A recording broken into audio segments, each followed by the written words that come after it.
Seorang wanita parah selepas ditikam oleh seorang lelaki dipercayai kenalannya di hadapan sebuah restoran di Jalan Titi Gajah di Alustar, Kedah.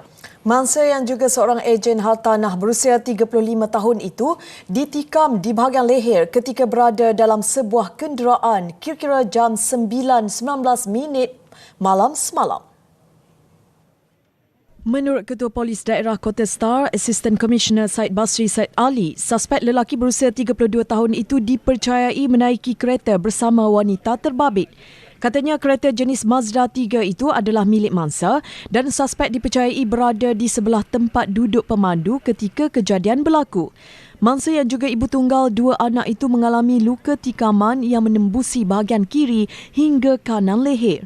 Menurut polis, mangsa sempat membunyikan hon beberapa kali bagi menarik perhatian orang awam sebelum suspek melarikan diri. Tindakan pantas orang awam dan kaki tangan sebuah klinik berhampiran yang memberi bantuan awal dipercayai berjaya menyelamatkan nyawa mangsa.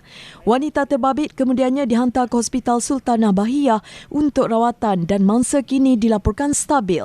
Siasatan awal mendapati mangsa dan suspek dipercayai mengenali antara satu sama lain kerana bekerja sebagai ejen hartanah.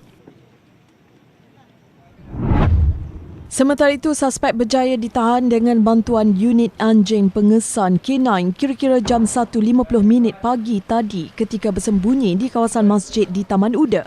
Lelaki berusia 32 tahun ini kemudiannya dibawa ke Mahkamah Alustar pagi tadi sebelum direman 7 hari bagi membantu siasatan. Perintah reman dikeluarkan Magistrate Nur Syifa Muhammad Hamzah.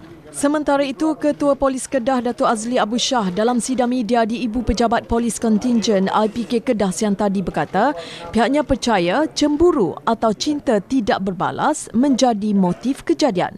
Motif kejadian setakat ni lah kita masih belum ni, tapi kita percaya berdasarkan sama ada cemburu ataupun orang kata perasaan yang tidak berbalas lah. Itu mungkin macam tu, masih belum jelas lagi. Dan kedua-duanya adalah bertugas bukan satu company yang sama. Katanya lagi, polis juga akan memanggil ahli keluarga dan rakan-rakan mangsa bagi membantu siasatan selain sedang mengesan senjata yang digunakan dalam kejadian itu. Kes disiasat mengikut Seksyen 326 Kanun Kesesaan kerana menyebabkan kecederaan parah menggunakan senjata.